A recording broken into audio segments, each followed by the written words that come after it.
Bonjour, je suis ravie de vous rencontrer cet après-midi. Je suis ravie de voir que vous êtes là, parce qu'après tout, vous pourriez ne pas être là. Vous pourriez être ailleurs, vous pourriez être mort. Enfin, non. Ce que je veux dire par là, c'est que je serais heureuse de pouvoir m'asseoir à côté de chacun d'entre vous pour que vous me racontiez comment, depuis que vous êtes petit, vous êtes parvenu à surmonter vos difficultés et vos problèmes pour être ici aujourd'hui avec nous cet après-midi. Je serais curieuse de vous entendre me raconter comment se fait-il que cet après-midi, vous êtes devenu auteur de cette décision, enfin, pour la plupart d'entre vous, j'imagine, d'être ici cet après-midi. Vous êtes des résistants à vos problèmes et vous êtes là. Considérez la personne comme étant active face à ces difficultés, considérez la personne comme un sujet actif depuis toujours face aux difficultés et aux problèmes qu'elle rencontre. C'est le premier regard qu'un praticien narratif pose sur la personne. Dans le sac à dos du formateur, dans le sac à dos du conseiller, il y a des tas de choses. Dans le monde des pratiques narratives, il y a également des éléments qui peuvent venir alimenter les pratiques et du formateur et du conseiller. Ce qui est très important dans le sac à dos, dans votre sac à dos, là où je vous mettrai quelques touches d'éléments de pratiques narratives, c'est au-delà du regard posé sur les personnes de se dire qu'ils sont tous des résistants et des résistantes, et ce, dans le sens le plus honorable du terme, c'est de se dire que il y a une posture importante, dont Franklin d'ailleurs a parlé tout à l'heure, qui est ce que l'on appelle une posture à la fois décentrée et influente. Dans la relation pédagogique, dans la relation d'accompagnement, j'ai une expertise. Je suis formateur bureautique, formatrice soudure, je suis conseiller en orientation, je suis conseiller en recherche d'emploi, j'ai cette expertise-là. Mais je ne suis pas l'expert de la vie de l'autre. Je ne suis pas expert des solutions qu'elle a déployées depuis qu'elle est toute petite pour être ici devant moi, dans mon atelier ou dans mon entretien. Et toutes les idées que j'ai sur ce qui est bon et n'est pas bon, eh bien, elle s'en est bien passée jusqu'à présent. Et donc, elle s'en passera bien après. Je ne suis pas l'expert des solutions idéales de la personne. Je ne suis pas l'expert de sa vie. Par contre, je peux avoir une posture influente. Je peux accompagner la personne à travers différentes méthodes pour qu'elle s'aperçoive que finalement, elle a déjà mis en œuvre par le passé un certain nombre de choses pour surmonter ses difficultés et ses problèmes. Elle a peut-être oublié ces récits-là, ces récits de réussite. Je peux l'accompagner à redécouvrir cela. Et par là même, à lui permettre de se rendre compte qu'elle a fait preuve d'initiative personnelle avant, préalablement, et qu'elle a des compétences. Redécouvrir qu'elle a eu un sentiment d'initiative personnelle, redécouvrir qu'elle a mis en œuvre des compétences, va lui permettre de se projeter dans le futur et de redevenir finalement auteur de son parcours professionnel, auteur de son parcours de formation, notamment dans tout ce qui concerne l'apprentissage. Je ne suis pas le spécialiste de savoir comment cette personne a réussi à apprendre un certain nombre de choses. Je peux la guider en lui amenant à redécouvrir comment elle a fait pour apprendre d'autres choses avant. Comment j'en suis arrivée à travailler les pratiques narratives et le récit des personnes ? Eh bien, comme l'a dit tout à l'heure notre présentateur, c'est vrai que j'ai eu une vie professionnelle avant d'entrer au Forum. Et dans cette vie professionnelle, j'ai exercé le métier de journaliste de presse écrite en freelance pendant 8 ans, essentiellement pour le Soir et le Vif l'Express. Au cours de mes années de journaliste, j'ai eu l'opportunité de me rendre en ex-Yougoslavie lors du conflit et de couvrir en fait la vie dans les camps de réfugiés. Et là, j'ai tout de suite été fort touchée par les récits qui étaient faits. Il y avait des récits bouleversants, terribles, et puis il y avait aussi des récits de résistance au quotidien, de comment ces personnes vivaient tous les jours, comment elles étaient parties, comment elles vivaient tous les jours, et comment elles se projetaient dans le futur. Par la suite, de façon générale, en travaillant comme journaliste, je me suis toujours attachée à aller chercher ces récits de ressources. Et puis, raconter, c'était bien. Et c'est important, parce que raconter, c'est faire exister. Ce qui n'est pas raconté n'existe pas. J'aimais raconter, mais je voulais aussi agir. Et donc, quand je suis devenue formatrice en communication orale et écrite en français à Charleroi, j'ai eu un public qui n'était pas des plus faciles, pourrait-on dire. Un public qui avait rencontré pas mal de difficultés. Et de manière spontanée, je me suis attachée à travailler en effet le récit de leurs difficultés, mais surtout le récit de comment elles étaient passées à travers ou comment elles avaient fait avec. J'étais démunie, je ne savais pas très bien quoi faire avec ça. Et donc j'ai repris des formations, j'ai fait un post-graduat en intervention systémique et travail social, et là j'ai découvert l'approche narrative et ses méthodologies. Et là, je me suis sentie à l'aise, j'avais trouvé des outils pour permettre que ces récits puissent être exploités par la personne, pour qu'elle puisse se projeter dans le futur. Parce qu'en effet, vous allez me dire, Marianne, c'est intéressant tes histoires de récits et d'histoires, mais et quoi avec tout ça finalement ? En pratique narrative, en approche narrative, nous nous basons sur le fait que l'identité de l'individu se construit par les récits qu'on lui a racontés sur elle et que du coup, elle a fait sien. Nous sommes dans la lignée de ce que l'on appelle le constructionnisme social. Et donc, il y a les récits individuels qu'on m'a racontés sur moi, que j'ai fait mien. Et puis, cette vie, ces récits individuels s'inscrivent dans une beaucoup plus grande histoire. Je vous ai mis ici une reproduction d'un de nos récits fondateurs depuis des siècles, à savoir la Genèse. Mais il y a d'autres récits qui ont fondé nos environnements, et ce, jusque tout proche. Et donc, je vous ai mis ici Marx, Darwin et Freud, voilà. Et Freud, qui, eux, ont fait des théories et raconté des récits qui ont imprégné et qui imprègnent encore jusqu'à aujourd'hui la conduite de nos sociétés. Alors, autre exemple, c'est de se dire, ben voilà, nous avons l'habitude de présenter à nos enfants ou dans les atlas l'Europe comme étant au centre du monde. Et donc, là, beaucoup plus loin, vous avez l'Extrême-Orient. Mais si j'habite au Japon, le Japon est au centre du monde. Et tout d'un coup, l'Extrême-Orient, ce sont les États-Unis. Et les récits que les enfants japonais se racontent sur le monde n'est pas du tout le même récit que les enfants européens se racontent sur le monde. On pourrait même aller plus loin et proposer, par exemple, d'imaginer en tout cas quelle histoire on se raconterait si on avait décidé de mettre le nord au sud et le sud au nord. Ainsi, nos identités individuelles se construisent par les récits qui ont été faits sur nous et que nous avons intégrés, et ce, dans des récits beaucoup plus vastes. Comment exploiter ces récits ? Comment faire pour pouvoir créer de nouveaux récits au niveau individuel ? La méthodologie de l'approche narrative est née en Australie.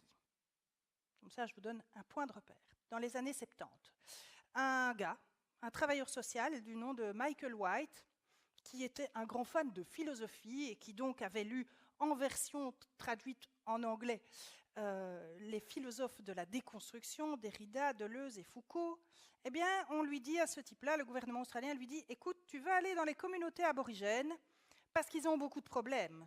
Drogue, violence, émiettement des structures familiales, taux d'emploi proche de zéro. Va et aide-les à trouver des solutions. » Et donc, Michael White est allé dans ces communautés aborigènes avec un sentiment profondément déplaisant de ne pas savoir très bien quoi dire. Il allait amener là des solutions toutes faites, des solutions de blanc, alors que finalement, une grosse partie des problématiques que rencontraient ces communautés aborigènes venaient du fait d'avoir été colonisées. Donc Michael White est arrivé dans ces communautés et en fait, il a commencé par faire quoi ? Un regard de bienveillance en se disant, les gars, ça fait 5000 ans quand même que vous êtes sur le continent australien. Vous avez résisté à pas mal de difficultés pendant toutes ces années, et là, vous en avez des nouvelles. Et il s'est assis au milieu d'eux, le tabouret en quelque sorte, au milieu de ces personnes en disant, écoutez, moi je ne sais pas quelles sont les solutions qui sont bonnes pour vous. comment avez-vous fait par le passé pour trouver des solutions aux difficultés autres, mais des difficultés qui posaient problème à la communauté? Et donc, c'est ce travail d'accompagnement, d'identification des solutions que Michael White a mené. Il en a rédigé, je dirais, vraiment toute une méthodologie qui a ensuite été utilisée notamment pour former les travailleurs sociaux au Rwanda dans le post-génocide pour travailler à la réconciliation des communautés, aussi en Palestine, dans les camps de réfugiés. Et c'est arrivé chez nous, en Europe, étrangement, c'est repassé par les États-Unis, c'est arrivé chez nous en Europe, d'une part en France par le coaching, et d'autre part en Belgique par la thérapie familiale, et plus spécifiquement dans le secteur de l'aide à la jeunesse. Et donc en France par le coaching. Et le coaching, étonnamment, en entreprise, et ensuite dans tout ce qui était le domaine de l'insertion socio-professionnelle. Et donc, ben voilà, ici en Belgique, maintenant, moi j'essaye de faire découvrir cette approche qui est vraiment, pour ma part, très efficace. J'en reparlerai après. Alors, bon, quels sont les grands récits qui occupent nos vies? Vous, moi, les demandeurs d'emploi, stagiaires, on peut dire que les grands récits qui nous occupent actuellement, qui construisent notre réalité, c'est ce que j'ai appelé les Big Five, les 5 grands animaux de la jungle. Donc vous les voyez là, dont l'éléphant, etc. On pourrait leur donner un nom et dire le profit pour l'actionnaire, j'ai tendance même à dire le profit tout court, la performance, l'obéissance, la compétition et la croissance infinie. Alors vous allez me dire, oui mais Marianne, il existe des contre-histoires à ces mythes-là. Oui, c'est vrai qu'il y a des contre-histoires qui se construisent. Mais actuellement, ce qui domine le monde, c'est quand même, en tout cas le monde européen, précisons-le, c'est quand même, le monde occidental, c'est quand même ces grands mythes-là. Et nos demandeurs d'emploi baignent là-dedans. Et lorsque l'on est demandeur d'emploi, ça veut dire qu'on n'a plus de travail. Et donc, dans ces grands récits dans lesquels nous baignons, nous avons notre petit récit individuel. Et il y a là cette terrible question, cette terrible histoire du repérage social qui est, quand on croise quelqu'un, bonjour, papote un peu, oui, au fait, tu fais quoi? Alors aux États-Unis, ce serait peut-être tu gagnes combien? Et peut-être que pour les générations futures, ce sera tu gagnes combien? Mais encore actuellement, c'est tu fais quoi? Et quand on est demandeur d'emploi, tout frais, j'ai envie de dire, on parvient à dire, écoute, je viens de perdre mon travail, il y a eu un licenciement, ou bien, écoute, c'était insupportable, j'ai fait un burn-out. Enfin, voilà, on peut expliquer ça, mais quand le temps commence à se passer, on commence à avoir beaucoup plus de mal à expliquer depuis combien de temps on n'a plus d'emploi.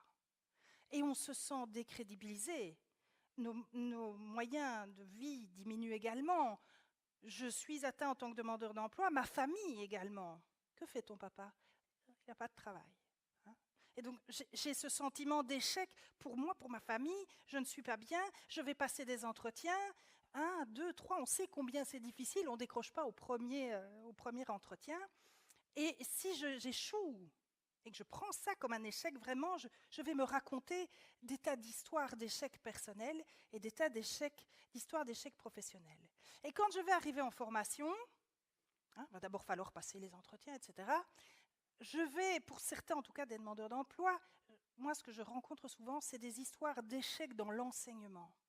Et je suis incapable d'étudier, et j'ai toujours été nulle à l'école, et de toute façon je n'ai jamais rien appris. Et donc il y a là des tas d'histoires, de récits, de difficultés d'apprentissage. Donc j'ai envie de dire que par le biais des pratiques narratives, ce que l'on peut mettre dans le sac à dos du formateur au niveau de sa relation pédagogique, c'est différentes choses. Tout d'abord, c'est en effet le regard, c'est la posture, et c'est également, cela se fait en fait par un certain nombre d'outils qu'on peut utiliser. Il y a tout d'abord ce que l'on appelle les conversations narratives, c'est-à-dire une façon d'être en relation pédagogique avec la personne en externalisant ses difficultés. J'y reviendrai. Et donc, c'est un ensemble de questionnements que le formateur peut utiliser lorsqu'il est en discussion avec son stagiaire, et ça peut se faire dans un atelier, sans souci, ça se fait debout, on papote, quoi. Mais ça peut être aussi d'autres choses. Il y a notamment des éléments métaphoriques, des outils métaphoriques, comme l'arbre de vie ou le chemin de vie professionnel, qui permettent en fait aux formateurs et qui permettent également aux conseillers d'aller rechercher tous les moments où la personne a fait preuve d'initiative personnelle et d'aller rechercher tous les moments où elle a fait des ressources, de lui permettre de redécouvrir finalement les croyances qui la portent et qui lui permettent de parvenir à faire des choses. Élément important dans ce cadre-là, c'est évidemment de se dire « Attention, pour faire ça, je dois bien avoir en tête une chose. La personne est la personne, le problème est le problème, la personne n'est pas le problème. » On va décoller par nos conversations narratives et nos outils métaphoriques la personne est son problème. Je suis timide, je n'arrive pas en entretien d'embauche. Ok, mais quand la timidité est-elle entrée dans ta vie? Quand est-ce qu'elle est la plus forte, la timidité? Est-ce qu'il y a des fois où la timidité n'a pas eu de prise sur toi? Autre chose, on peut aussi externaliser d'autres choses. J'aime bien externaliser le chômage. Depuis quand le chômage est-il entré dans ta vie? Et qu'est-ce qui te fait faire chômage? Ok. Et est-ce qu'il y a des fois où tous les effets que chômage a sur ta vie, tu parviens à faire autre chose? Ok. Et chômage, qu'est-ce qu'il a comme effet sur tes relations? Ok. Comment tu ferais pour que chômage soit moins présent dans ta vie? Et on va travailler comme ça, et vous allez me dire, elle est folle celle-là, de personnaliser les problèmes et les situations. Je vous jure, ça fonctionne. Donc voilà, j'ai envie de reprendre ce dessin et la métaphore qui est de dire, comment voulez-vous faire votre lit quand vous êtes couché dedans? Vous avez déjà essayé? C'est compliqué. Faire son lit en étant couché dedans. Donc, résoudre la relation qu'on a avec ces difficultés et ces problèmes, quand on les garde dans sa tête, c'est compliqué. Donc, le formateur ou le conseiller va aider la personne à déposer tout ça. Autre chose très très importante pour réintégrer, j'ai envie de dire, les histoires individuelles, les récits individuels et les récits qui font notre société, comme nos Big Five, c'est toujours de permettre à la personne de réouvrir son champ. À force d'avoir internalisé ses problèmes, elle se rend même plus compte que certaines de ses difficultés, elles sont dues au contexte. Dans le référentiel du formateur, il y a deux choses intéressantes. Il y a d'une part le fait que le formateur est censé en effet avoir une ouverture par rapport au système dans lequel il est, dans lequel il travaille. Et d'autre part, il doit, en tant qu'animateur de son groupe, pouvoir en effet repérer et détecter les difficultés qui sont d'origine sociale, culturelle, etc. Par le biais des pratiques narratives, on peut parvenir à faire ce genre de choses et à déconstruire les éléments que la personne ne voit même plus et de l'amener à réfléchir à « mais qui dit ça de toi ?» Qui dit ça de toi? Est-ce que c'est toi ou est-ce que c'est ton conjoint? Est-ce que c'est ta famille? Depuis quand est-ce qu'on dit ça de toi? Tiens, mais qui dit ça ailleurs? Ok. Et on va souvent en arriver à décrypter que les normes, eh bien, elles sont imposées aussi par ailleurs et qu'on les a internalisées, qu'on essaye de s'y conformer, mais que c'est compliqué. On va amener de la lucidité dans le cheminement des personnes, mettre le problème à l'extérieur, travailler sur la relation avec son problème en étant conscient du système dans lequel on se trouve, avec toutes les implications que ça a, et de pouvoir redevenir auteur dans le futur, c'est-à-dire de pouvoir prendre des décisions pour son projet professionnel, son parcours de formation, son projet de vie, en gros, en étant conscient de ce qu'il y a autour de nous. Et ça redonne tout de suite une vraie impulsion à la personne qui va se mettre en mouvement. Enfin, pour terminer, je vous livre cette très belle phrase que je trouve de Michel Foucault, qui est un peu notre maxime en pratique narrative, c'est de dire « Ne transformez jamais en vérité les convictions auxquelles vous tenez ». Je vous remercie.